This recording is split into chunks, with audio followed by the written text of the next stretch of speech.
virasi. Virasi ada dua jenis. Satu virasi selanjar, virasi tak selanjar. Virasi selanjar, perbezaan tidak ketara antara individu dalam populasi sama. Jadi perbezaan dia tidak ketara.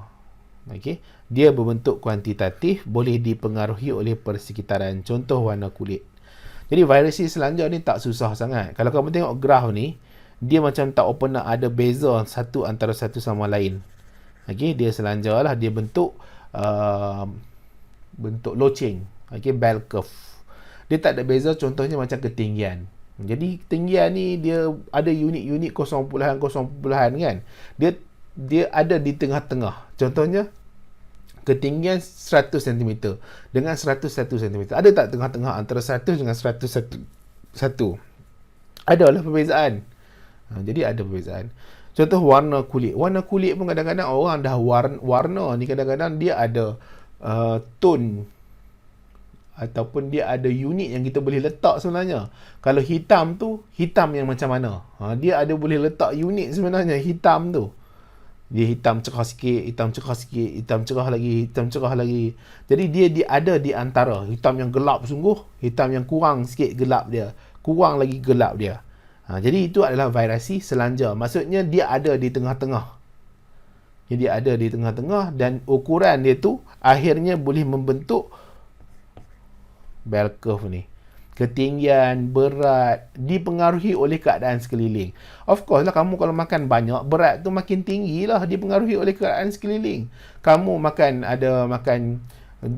jenis sesuatu kan yang menyebabkan tulang kamu panjang ke, sementara kamu besar tu, kamu makan dengan keadaan yang sihat, penuh dengan protein, kamu dapat membesar dengan sepatutnya. Ada orang dia gene dia tak ada masalah, tapi dia malnourished. Dia hidup miskin. Jadi dia tak makan banyak protein, dia terbantut. Jadi dipengaruhi oleh persekitaran. Contohnya orang tu duduk kat kawasan yang panas sungguh lah, gelap sikit lah kulit dia. Tak upaya lah, gelap lah sikit kulit dia. Tapi kalau dia duduk tempat yang sejuk, mungkin cerah lah sikit kulit dia. Disebabkan oleh tindakan cahaya matahari itu. Jadi dia ada dipengaruhi. Kalau virasi selanjar dipengaruhi oleh genetik dia, kromosom dia dan juga persekitaran. Tapi untuk virasi tak selanjar, dia perbezaan sangat-sangat ketara. Perbezaan dia sangat-sangat ketara. Dia kualitatif. Dia kalau boleh, dia ciri dia tu memang macam tu. Dia tak ada di tengah-tengah. Contohnya jenis darah. Jadi darah A dengan darah B. A, B, O. Jadi tidak ada di antara A, B dengan O, tak ada. Tengah-tengah. Dia memang sangat spesifik. Dia tak boleh dah kita nak bilang 3.3, tak ada. 0.03 tu apa? Tak ada kan? Dia memang spesifik. Kalau A tu, berapa orang A? Cukup. Kita dapat exact point. Nombor bulat. Tidak dipengaruhi oleh persekitaran. Contohnya cuaca panas. Panaslah macam mana pun, darah tu kalau orang tu darah A, tetaplah dia A. Dia pergilah kawasan mana sekalipun, duduk kat Antartika ke, duduk kat South Korea ke, North Korea ke, duduk kat tempat paling sejuk kat Rusia tu negatif 100 darjah Celsius ke, darah dia kalau A, tetap A, takkan berubah. Ini ada contoh yang lain-lain. Kita ada gulung lidah. Ada orang boleh gulung lidah, ada orang tak boleh gulung lidah. Dia tidak ada di tengah-tengah lah. Kemudian cap jari, memang cap jari itu khusus spesifik kepada dia sahaja. Cuping telinga, kumpulan darah. Okey, faktor yang mempengaruhi perbezaan, variasi antara seseorang tu. Apa yang menyebabkan orang tu berbeza dengan orang lain? Kenapa cikgu ni berbeza dengan kamu? Kenapa kamu berbeza dengan adik kamu, kakak kamu, abang kamu, makcik kamu, ayah kamu, datuk kamu? Semua orang lah. Jadi ada dua kat sini, kita panggil sebagai genetik dan persekitaran. Untuk genetik, apa yang menyebabkan perbezaan? Pindah silang. Jadi pindah silang ni berlaku dekat mana? Profasa 1 waktu dekat meiosis 1. Cikgu dah terang lah. Jadi tak nak lah terang lagi. Lepas tu penyusunan kromosom. Kita tak tahu kromosom tu disusun macam mana. Kemungkinan banyak ciri ibu kamu. Kemungkinan banyak ciri ayah kamu. Benda tu tak tahu. Dia berlaku secara rawak dan semula jadi. Tuhan yang tahulah, hanya Tuhan yang tahu. Kita ni manusia tak berupaya lah nak menentukan anak-anak tu ciri yang macam mana.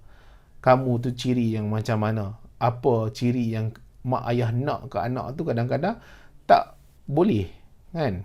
Tak boleh nak ditentukan sebab yang ini dia berlaku secara semula jadi dan rawak. Secara bebas, penyewaan secara rawak. Sperma yang mana masuk ke dalam ovum pun tak tahu. Sperma ni ada buku tulis sampai 500 juta, setengah bilion yang masuk ke dalam vagina yang akan bergerak. Ada lebih kurang 70-80% yang akan mati, yang sampai itu berapa ribu sahaja.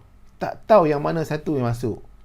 Jadi bila tak tahu mana satu masuk, tak tahulah yang sperma tu sama ada dia ada bawa X ke, dia bawa Y ke, nak jadi lelaki ke, nak jadi perempuan ke, ataupun banyak ciri-ciri daripada nenek dia ke, datuk dia ke, ayah dia ke, mak dia ke, tak tahu. Dia rawak, dia ikut nasib lah. Okay? Tak semestinya sperma yang pertama sampai itu yang akan masuk. Jadi ada juga teori kata sperma yang sampai pertama sekali dia akan mati. Confirm akan mati sebab apa? Dia ada proses yang berlaku menyebabkan dia mati. Cikgu tak nak cerita lah sebab tak ada dalam silibus kamu. Kemudian berlaku mutasi. Jadi perbezaan ni kadang-kadang disebabkan oleh mutasi kromosom dan jin. Jadi yang kena Down syndrome pastinya dia berbeza dengan yang normal. Kenapa? Kerana dia ada Down syndrome. Lepas tu persekitaran, kita ada pH lah. Jadi pH akan mempengaruhi. Jadi kalau tumbuhan tu hidup pada tanah pH yang tertentu, kemungkinan dia subur. Tapi ada tumbuhan pada pH yang sama juga dia tak subur. Sebab apa? Dia tak sesuai pada pH tu. Cahaya, suhu, air, iklim, makanan ni persekitaran lah. Apa kepentingan variasi ni? Dia akan sesuaikan diri. Jadi bagusnya perbezaan ni dia menyebabkan orang tu tak sama. Bila tak sama, dia akan adjust untuk bagi keadaan diri dia tu selesa atau sesuai dengan persekitaran. Jadi dia boleh adjust diri dia. Jadi bagus yang lain adalah beza dan cam individu. Pastilah kita boleh cam. Kalau dah tak sama, ini abang, ini adik, itu kakak, itu mak, itu ayah. Kalau semua orang sama, macam mana nak tahu siapa ayah, siapa ibu? Kemudian pemilihan semula jadi nilai tambah bagi organisma. Jadi organisma tu kita nampak dia unik dengan ciri-ciri dia yang tertentu.